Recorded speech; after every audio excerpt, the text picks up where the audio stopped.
Bom dia, hoje é sexta-feira e a entrevista especial dos 60 Minutos é com Pedro Machado, diretor de RI, Relação com Investidores do TC Traders Club. Espero que vocês gostem. Tivemos diversos IPOs nesse ano de 2021 na Bolsa Brasileira, vários em 2020 também, mas alguns muito diferentes em 2021. E um dos mais interessantes de acompanhar, principalmente para quem acompanha o mercado financeiro pela área da comunicação e das redes sociais, como é o meu caso aqui no 60 Minutos, o Traders Club, o TC, entrou na Bolsa de Valores. E foi um dos mais discutidos, foi um dos mais debatidos, foi um dos mais esperados, até porque o Traders Club tem uma massa, um capital social bastante interessante. E quando falo capital social, estou falando de pessoas ligadas, assinantes, seguidores, entusiastas, colaboradores também do Traders Club, que acabaram sendo parte agora de uma empresa listada. E essa entrevista também tem mais uma diferença, que é a primeira entrevista que eu faço com um diretor de RI de uma empresa listada na Bolsa Brasileira. Já falei com o diretor de mercado, já falamos com outros representantes, mas diretor de RI é a primeira vez. E eu converso hoje com o Pedro Machado, que é o diretor de RI, Relação com Investidores do TC. Pedro, muito obrigado pela atenção conosco aqui nos 60 Minutos. Boa tarde. Prazer, Arthur. Tudo bem? Tudo certo. Pedro, eu quero começar a entrevista com uma pergunta que eu já vi muitas pessoas fazendo e é uma dúvida que eu tenho também. O Traders Club, ele é um negócio que eu até hoje não consegui resumir ele num pitch de 3 minutos. Eu até hoje não consegui desenhar o que é exatamente o Traders Club, se é uma casa de research, se é uma rede social, se é uma consultoria. Como é que vocês aí do Traders Club descrevem, se fosse para colocar numa prateleira no mercado de produtos financeiros, em que prateleira estaria o Traders Club? Vamos lá. Bem, tecnicamente nenhuma, né? Porque a gente criou uma nova prateleira. Então, como que eu penso do TC? Eu penso como um ecossistema completo, cada vez mais completo do mercado financeiro. A gente tem muito para vir ainda.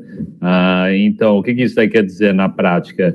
Quer dizer que, ao invés de, como era tradicionalmente, eu falo, compra tal ação, compra BPAC, preço-alvo 25 e tchau, me liga em 2022.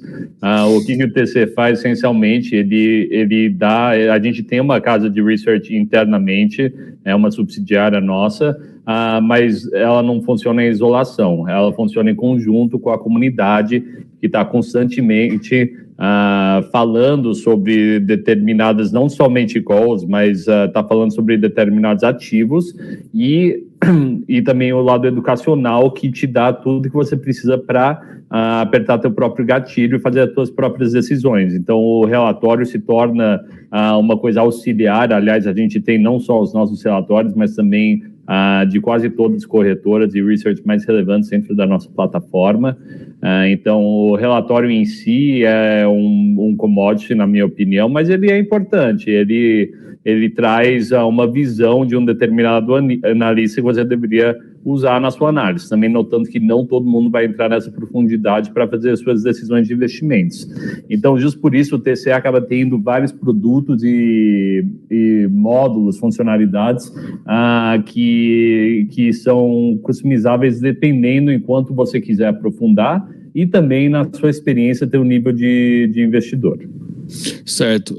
Além dos relatórios, como tu falou, são commodities, porque realmente hoje em dia tem corretoras, por exemplo, a corretora que me atende aqui em Criciúma tem grupo que coloca relatórios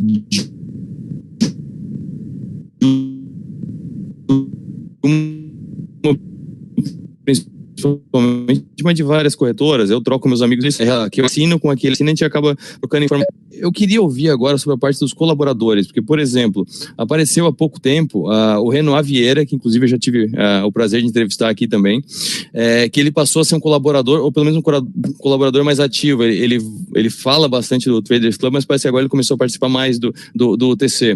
Como é que é essa relação? Eles são contratados? Eles têm um compromisso periódico? Como é que é? É só quando tem alguma ideia ele coloca? Como é que é a relação com esses vários colaboradores que são especialistas do mercado financeiro e, em princípio, eles passam informação por passar, né? Não sei se isso é um produto sempre vendido ou se para quem só tem o aplicativo e não paga nenhum plano também tem acesso. Boa, excelente. Então, alguns termos só para acertar aí. O Renoir, tecnicamente, não seria um colaborador. Ele está no nosso 3P, no nosso marketplace do TC. Então, quer dizer que ele comercializa o próprio produto utilizando a nossa infraestrutura, a nossa plataforma. Daí, o jeito que isso funciona hoje é que ele tem a sua área lá dentro da plataforma apenas para assinantes do produto dele. E daí a gente faz a parte jurídica, a parte tecnológica da plataforma e operacional, a cobrança também, etc., tudo que é necessário para fornecer esse produto. E a gente pega um revenue share, deixando a maioria com o dono do hub, que a gente chama. Então, um dos hubs, o Crypto Hub, a gente adquiriu recentemente, foi umas 2 semanas atrás.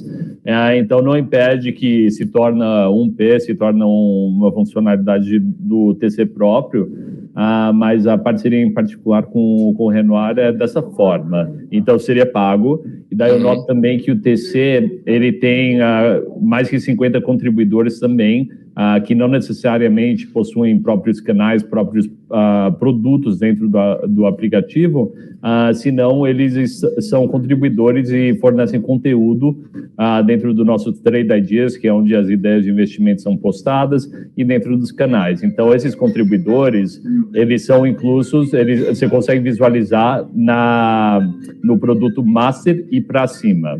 E daí o usuário gratuito, ele visualiza o resto da comunidade sem ter que pagar. Certo. E como é que começou o Traders Club? Eu já vi algumas referências de, éramos um grupo de WhatsApp, ou o TC virou de um grupo de WhatsApp uma empresa listada. Começou com um grupo de WhatsApp? Foi no WhatsApp mesmo, a primeira plataforma do TC? Exatamente, o WhatsApp, e então foi um belo MVP. Para os que não sabem aí, MVP quer dizer produto mínimo viável, digamos, para testar a ideia. Então foi o Pedro Albuquerque, Israel Massa, Rafael Ferri, que montaram esse grupo cerca de 2015, 2016, e daí começou a atingir uma escala razoável. Estamos falando em torno de umas 500 pessoas, esqueço exatamente qual que eu acho que é isso, 512, se não me engano, o limite WhatsApp. Daí passou para o Slack, dentro do Slack superou 1.000 e poucas pessoas, e daí do Slack ele foi para o aplicativo, que foi no final de 2017 e início de 2018, que foi o lançamento do web e do aplicativo no celular. Certo. De lá para cá foram aumentando as funcionalidades, veio o aplicativo. Eu não queria ficar muito tempo na história do TC, porque já foi bastante contada essa progressão. Eu quero pular direto para agora listada em bolsa. Eu já conversei com empresários daqui, da região, inclusive, que a gente tem relação mais próxima, que são empresários que têm empresas, redes de supermercados que atendem os 3 estados do sul do Brasil, por exemplo, que eles têm tamanho suficiente para uma listagem em bolsa. Eles têm um market price para isso, mas eles apresentam dificuldades como é difícil, os processos que são necessários para uma empresa listada são muito custosos, ou eu não estou precisando de dinheiro. Teve um que era Librelato que ia e acabou recuando agora, porque o momento não é agora, não estamos precisando agora. Então eu noto que muitas vezes, ao contrário do que muita gente pensa, listar a empresa na bolsa é uma necessidade, porque precisa de aporte de alguma maneira, não é um troféu, como muitos entendem. O que levou o TC a ser listado? Qual foi o objetivo? Qual foi o grande salto que não conseguiria fazer organicamente como estava antes, que levou o TC a entrar na Bolsa de Valores, a abrir capital? Claro, então a gente foi bootstrapped. Bootstrapped é quando você não levanta capital até chegar a um determinado ponto, no nosso caso o IPO, essencialmente até o IPO, que é relativamente raro para qualquer empresa. Eu só noto que a gente acabou levantando um fundo que foi em abril, nosso IPO foi em julho, para consumir uma aquisição. Então, tecnicamente não, mas operacionalmente sem a aquisição a gente teria chegado lá sem nenhum aporte. Então, chegou outubro, mais ou menos, voltando um pouquinho para trás, a gente estava falando com vários VCs bem conhecidos por aí, e o processo acaba demorando, acaba sendo também... Você precisa ficar no vai e volta, e a gente não curtiu muito, a gente estava mais focado em realmente crescer o negócio e o capital que a gente precisaria para isso, e também notando que a gente é uma empresa que, afinal das contas, formado por traders, por pessoas que são muito próximas à bolsa de valores. Então, sempre foi o nosso sonho fazer essa listagem. Daí a gente começou a ver, a gente pensava que no futuro a gente ia listar na Nasdaq, chegando a um determinado nível. Para listar no Nasdaq, eu diria que você precisa provavelmente estar 3 ou 5 vezes o tamanho que a gente está hoje para listar no Nasdaq. Daí a gente viu uma janela abrir no Bovespa, com um montão de techs entrando na B3, mais especificamente, não no Bovespa. E daí a gente falou no começo do ano, puxa vida, isso aí é a oportunidade da vida, tem essa janela aqui, a gente está crescendo rapidamente, a gente consegue, a gente falou com o nosso parceiro BTG e falamos, tem nessa janela, a gente consegue fazer dentro desse período. Sendo honesto, se a gente tivesse demorado mais 2 a 4 semanas, a gente teria perdido essa janela. E daí, justo como você falou, essas empresas que falam, vou listar, é um grande risco. Se a gente tivesse perdido essa janela, teria sido basicamente 10 milhões de reais evaporados. E sim, os processos são complicados, mas até podem ser um pouquinho mais simples do ponto de vista de auditoria do que receber um aporte de um VC grande, tipo um SoftBank da vida. Então, o processo de auditoria foi, sim, bem... não foi longo, foi 4, 5 meses. Mas a gente conseguiu atender. Foi um trabalho bem duro, mas a gente conseguiu chegar lá, graças a Deus. E a questão grande entre poder listar na Bolsa é realmente ter uma história, né? Porque se a gente vê o capital que está entrando na América Latina esse ano para... digamos, startup e investimento de venture capital, mas que triplicou do ano passado. E eu estou falando em dólar também, então tem um pouquinho de desvalorização aí, mas se a gente nota o volume do Bovespa no mesmo tempo, se eu não me engano, está basicamente igual. Então, o que isso aí quer dizer? Quer dizer que as empresas tradicionais estão cada vez menos relevantes e as empresas que inovam, e por usar, desculpa usar a mesma palavra que todo mundo usa, mas disruptam o mercado, acabam sendo os principais alvos, e tem uma razão por trás. A razão é que é muito mais eficiente, consegue atingir uma escala imensa em pouco tempo. Se você olha o TC, a gente cresceu de janeiro de 2020, a gente estava por volta de 30 colaboradores, hoje, nem 2 anos depois, a gente está em 700. Então, a questão é a proposta de valor, o que a gente entrega para o consumidor. É muito diferente do que qualquer coisa que está no mercado e é defensível. Então, quando você tem essa barreira de entrada, eu acho que naturalmente você consegue atrair investidores mais facilmente. Uma rede de supermercados, e não para desprezar qualquer negócio, mas um supermercado é basicamente um supermercado. Tem talvez aqui em São Paulo o Santa Luzia, que tem uns produtos um pouco mais gourmet, etc., mas é muito difícil se diferenciar nesse sentido. E o mundo cada vez mais progride para o lado tecnológico. Então, eu acho que isso aí foi uma grande vantagem, o que permitiu a gente fazer essa listagem, e também um pouquinho de sorte aí, obviamente, como mencionei, sem dúvida. Como é que é a relação? É ótimo que eu esteja falando exatamente contigo, eu podia estar falando com outro diretor, mas eu tenho essa curiosidade de saber como é que é a relação de investidor num negócio como o TC, porque, vamos usar o mesmo exemplo que a gente estava usando antes, um supermercado, tu não conversa com acompanhada, mas as pessoas não conversam com a VEG, não tem nem a ideia de conversar com a VEG, ninguém quer conversar com a VEG, quer acompanhar, quem tem indústria com promotor e tal. O TC é uma empresa de comunicação, troca de ideias, troca de mensagens e tal, então quem não é investidor já conversa com o TC. Como é que é a relação dos investidores contigo? E tu tem como ver quem é investidor porque já acompanhava e quem até não não usa o produto, mas virou investidor porque acredita no negócio?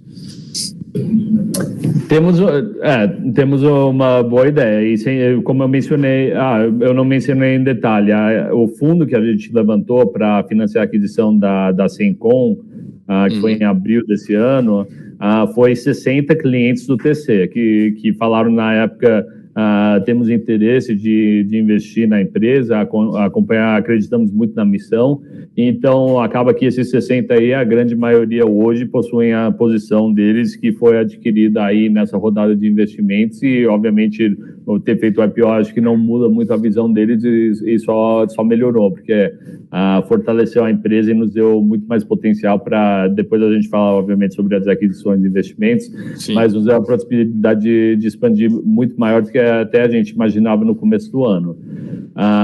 Então, isso aí, como que é relações com investidores? A gente vê, tipicamente, é mais ou menos igualmente distribuído entre fundos e investidores de varejo. Também temos algumas casas de research que entram em contato para apoiar na divulgação do relatório deles, para estruturar o relatório, também entender como a gente modela o negócio.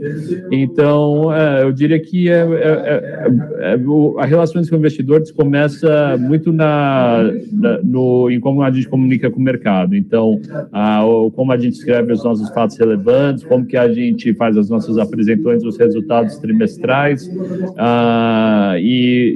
Então, a gente tem... a gente foca primeiro nesse aspecto para dar a informação mais completa.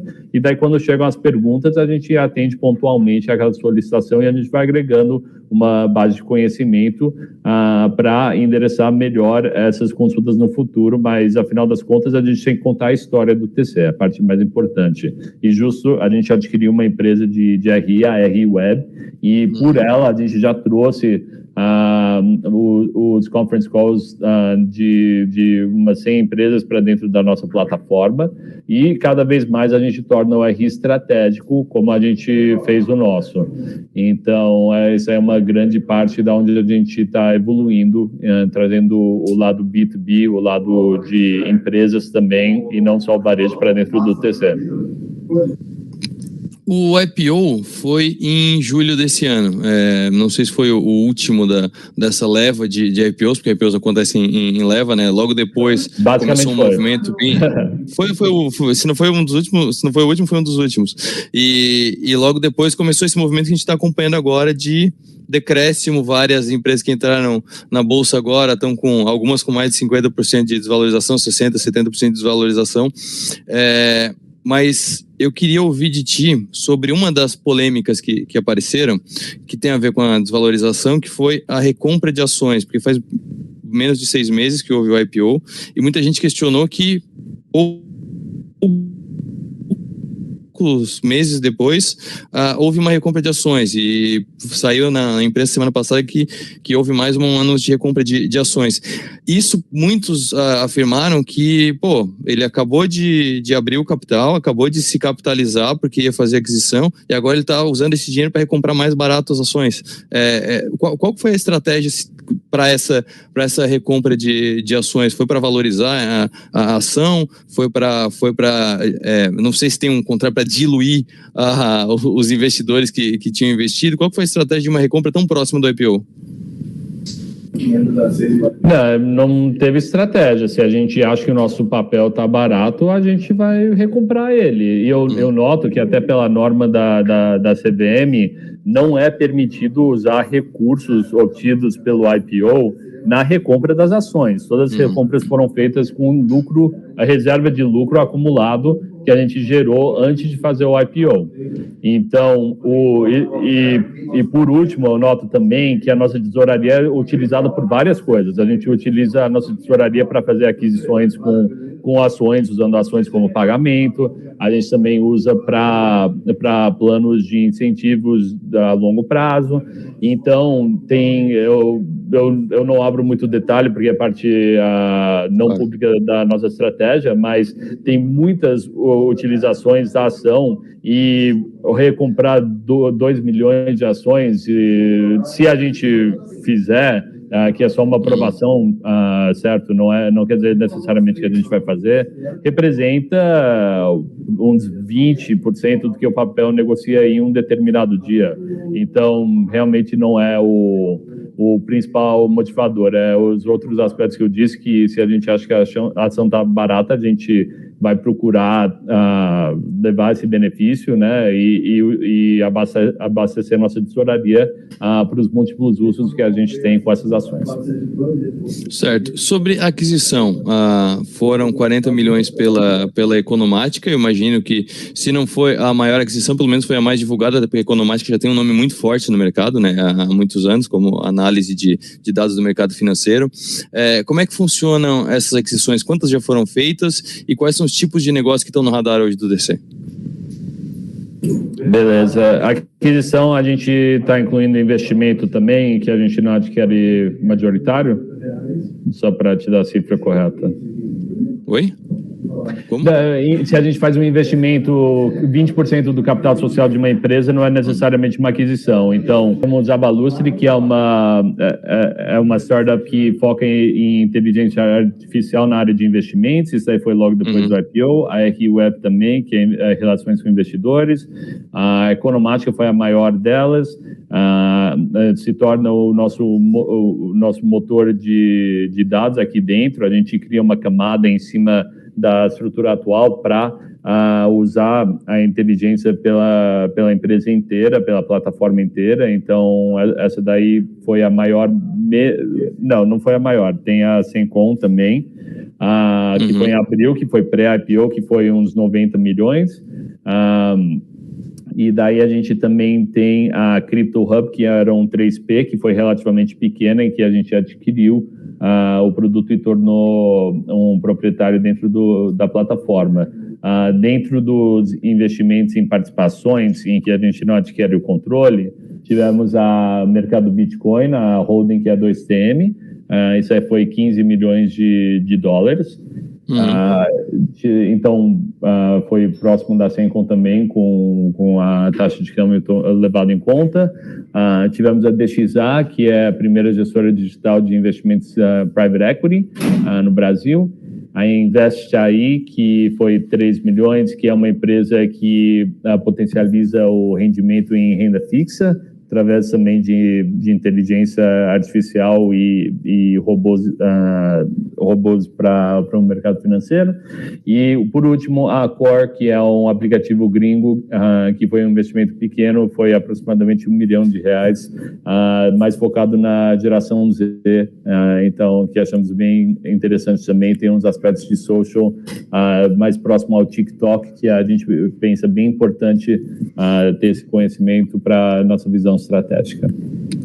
Tá, então em resumo dos nomes que eu conheço mais, que eu acompanhei, tem um que tem a ver com imposto, né? A Secom, essa primeira de 90 milhões que tu falou, é algo a ver com gestão tributária de investidor? Isso, Sencom é uma calculadora de imposto de renda para mercado financeiro, exatamente. Isso, e aí tem Economática, que tem a ver diretamente com análise, com índices fundamentalistas e notícias. Tem o mercado Bitcoin, que é uma exchange, que seria o paralelo da corretora, né, para o mercado cripto. Muito mais que isso, eu só noto. A 2CM, na verdade, que é a holding, ela é um ecossistema de várias coisas no mundo de blockchain. Então, muito mais que corretor, mas sim, só para agregar também. O muito mais coisa é algo como criação de NFTs e esses outros desdobramentos. Tokenização de precatório, diversas coisas. Então, tem crowdfunding também, tem muitas coisas que se incorporam dentro dessa holding. O que eu não vi tu citando, e eu queria saber se está no radar ou se não está, e se interessa ou não interessa, é corretora e gestora de fundos, gestora de ativos. É um tipo de negócio que o TC tem interesse também de investir? A gente não pode comentar especificamente, mas quando a gente puder, a gente vai divulgar publicamente, porque tem que passar por todos os canais, mas em geral a gente sempre pensou o TC como sendo o hub do mercado financeiro, mas além disso eu não posso entrar em muitos detalhes. Sem problema. Ô Pedro, outra questão que eu vejo como uma marca do TC é o estilo do Buca e do Ferri. São dois estilos diferentes, os dois têm características diferentes de comunicação, mas os dois são, digamos, faca na caveira, assim. Eles têm as ideias deles e eles vão e eles defendem. Inclusive virou meme no mercado financeiro, o VAR é 15, o Bradescão é 30, que inclusive faziam o desenho do Bradesco com um cachorro. Isso é o jeito deles mesmo e acabou virando e acabaram usando. É uma técnica de comunicação, uma tática de comunicação que foi pré-definida. Como é que funciona isso? Principalmente a influência do Buca, né, do Pedro Albuquerque e do Rafael Ferri como as caras do TC. Eu acho que esse VAR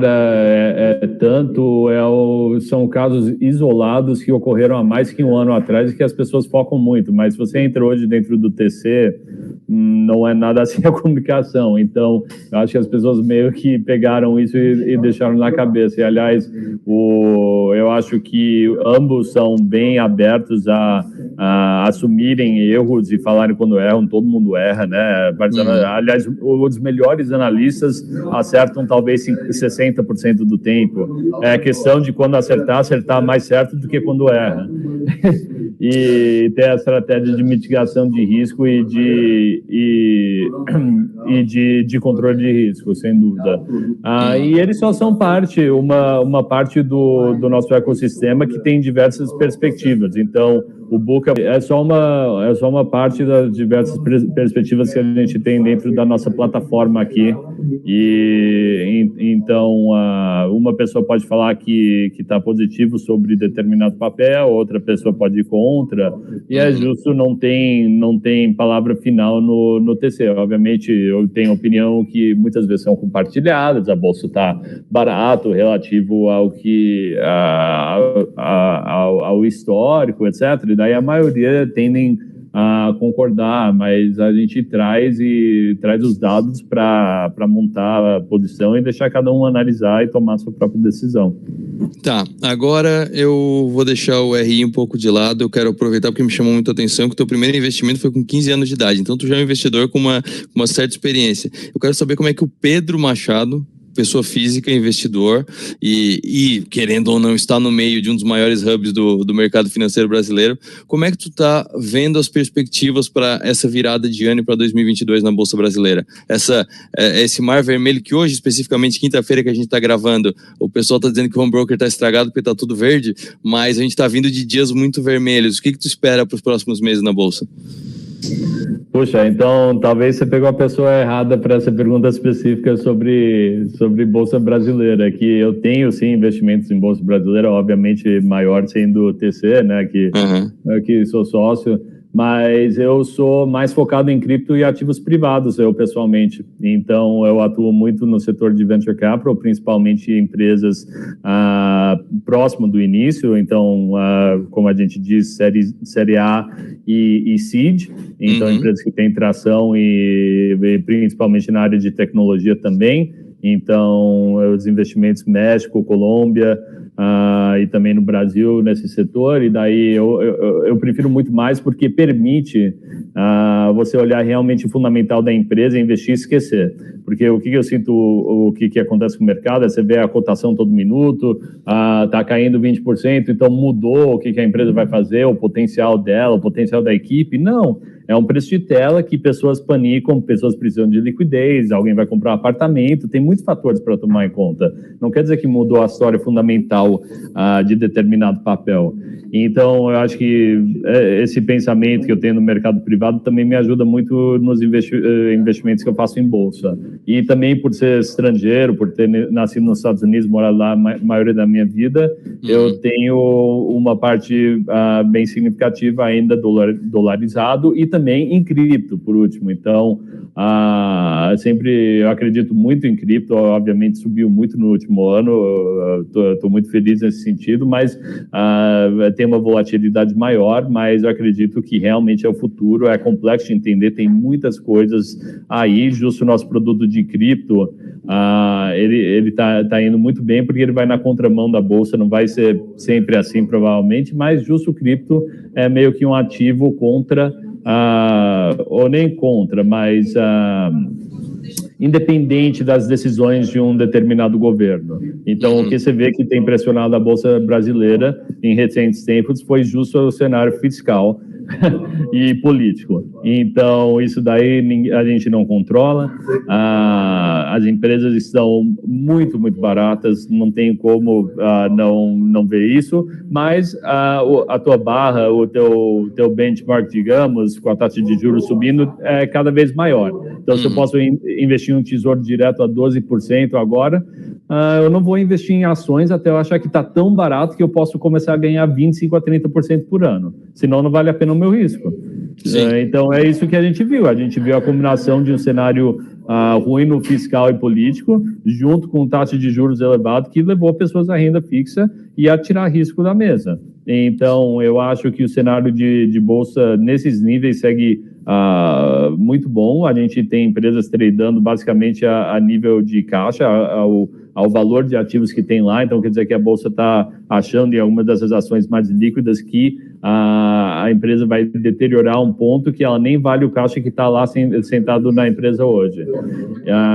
Então, eu acho que tem muitas oportunidades aí, sem dúvida, mas eu vejo muito eu pessoalmente uso muito essa estratégia de diversificação em múltiplas classes de ativos, que eu acho bem importante. Eu acho que o brasileiro cada vez mais deveria se atentar a começar a evoluir nesse sentido. Pedro, deixa eu aproveitar então que tu é mais ligado aos criptoativos. Eu queria saber o que tu entende do próximo passo dos criptoativos, porque primeiro era algo totalmente fora da realidade, as pessoas não viam, era algo muito nichado, um pouco deep web, né, que é até uma mancha que ainda existe, que ainda está sendo tirada dos criptoativos, mas muito pro pessoal de programação. Aí apareceu, meio que virou moda, aí é chamado de bolha, mas está entrando já na economia real, tem fundos de investimento disso, tem ETFs disso nas bolsas pelo mundo inteiro. Qual que tu acha que vai ser o próximo passo para entrar ainda mais na vida das pessoas? Vai ser uma redução de volatilidade? Vai ser uma simplificação? Vai ser daqui a pouco algo que quebra a linha lógica, que é ter algum regulador para dar mais segurança para as pessoas poderem investir nisso? O que tu acha que vai acontecer daqui a pouco para o cripto virar mais realidade para o cidadão mais comum, algo menos complexo? Ótimo, eu acho que tem muito a ver na interface em como você interage com o sistema de finanças descentralizado. Então, um exemplo, vamos dizer que eu tenho 100 mil reais de Bitcoin, eu consigo colocar ali um sistema de finanças descentralizado e pegar a liquidez emprestado a uma taxa super pequena, digamos, por volta, estou vendo agora uns 3% anual em dólar, contra o meu colateral. Meu colateral, ele é autoliquidado se chegar a um determinado parâmetro, é tudo feito por algoritmo testado, auditado, já há muito tempo, empresas que têm valor de mercado equivalente a vários bilhões de dólares, etc. E eu acho que o próximo passo é trazer esse processo que ainda é complexo você ensinar para uma pessoa como você chega a fazer isso. Você precisa ir no mercado Bitcoin, você precisa mandar para uma wallet, uma carteira que você tem no MetaMask, que ele precisa ter um aplicativo separado do seu computador, que tem um código lá para dar uma segurança adicional, e daí você precisa imputar um código, você precisa ter o backup caso você perder esse código, e daí você precisa colocar como colateral, pegar emprestado, você precisa saber gerenciar como que está seu colateral, E tudo isso é feito na web, por enquanto. Tem algumas interfaces no mobile, mas ainda não é muito fácil de aprender. Então, eu acho que o mais que isso se torna factível para utilizar na vida de cada pessoa, o mais que facilita mandar uma transação sem ter uma grande curva de aprendizagem, o mais que vai evoluir esse setor. Porque, afinal das contas, quais são os principais benefícios de cripto? E daí em cripto eu falo, principalmente focando em Bitcoin e Ethereum.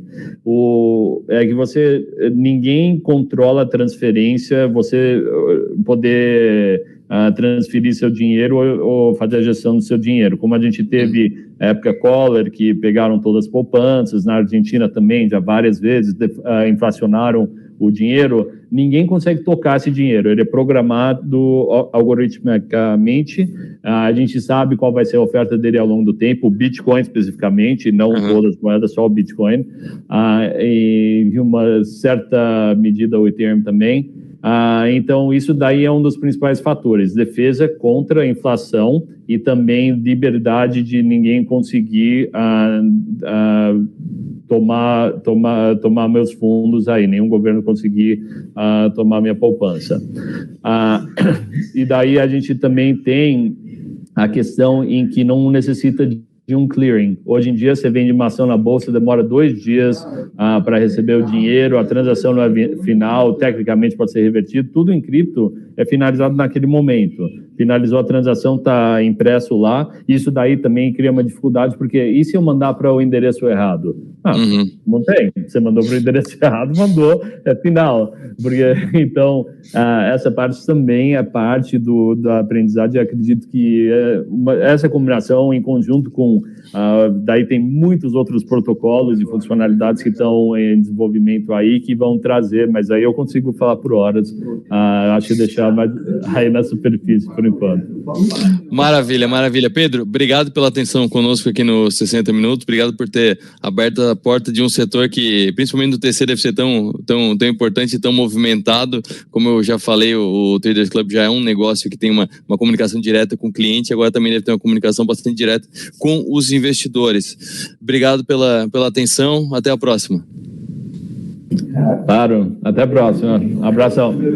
Essa foi a entrevista especial dessa sexta-feira. Já convido você a curtir nosso canal, curta também esse vídeo, passe para os seus amigos investidores, passe para os seus amigos que são assinantes ou investidores do Traders Club, do TC, do Trade 3. E você pode conferir também mais vídeos de entrevistas muito legais que eu faço toda sexta-feira aqui no 60 Minutos, no canal da Som Maior e do 48.